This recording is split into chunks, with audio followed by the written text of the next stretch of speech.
7h, 9h, Europe 1 matin. L'édito politique sur Europe 1 avec Le Figaro. Bonjour Alexis Brézet. Bonjour Dimitri, bonjour à tous. Quelques jours Alexis après l'attentat de Mulhouse sur fond de crise des OQTF avec l'Algérie. Les conclusions du comité interministériel sur l'immigration étaient donc très attendues. Pensez-vous Alexis que les réponses de François Bayrou sont à la hauteur ?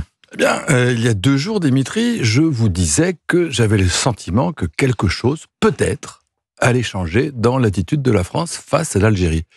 Eh bien, je crois que chacun a pu voir que quelque chose avait changé, et du tout au tout, c'est le ton employé par le Premier ministre pour s'adresser au gouvernement algérien. Et ça, franchement, ça fait du bien. Voilà des années que nous essuyons, nous Français, rebuffade sur rebuffade, humiliation sur humiliation, des années que le régime militaire algérien nous roule dessus et on aimant qu'il s'assoie sur les accords qui sont censés présider aux relations entre nos deux nations, sans provoquer chez nos dirigeants le moindre sursaut d'orgueil ou de révolte.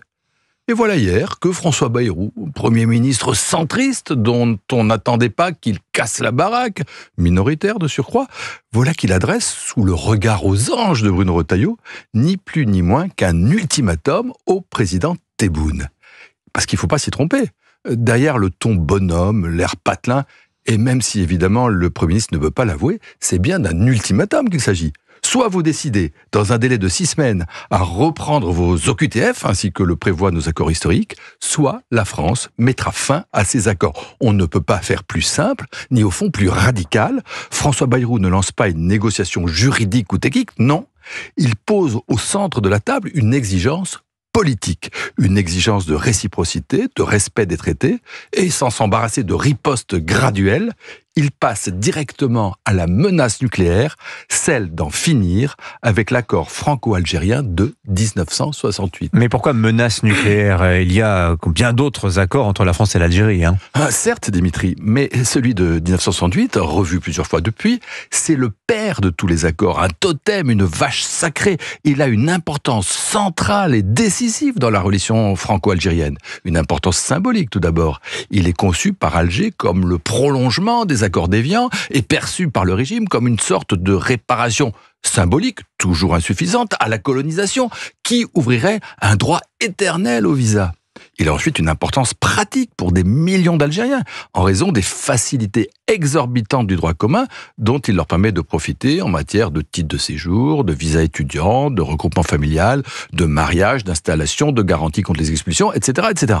Et tout ça avec un simple visa de tourisme. On comprend que les Algériens y soient attachés. Et vous pensez que pour préserver ces avantages, le président Tebboune va céder aux exigences françaises ? S'il avait un peu de bon sens, c'est évidemment ce qu'il ferait. Vous savez, le pouvoir algérien est féroce, mais il est faible.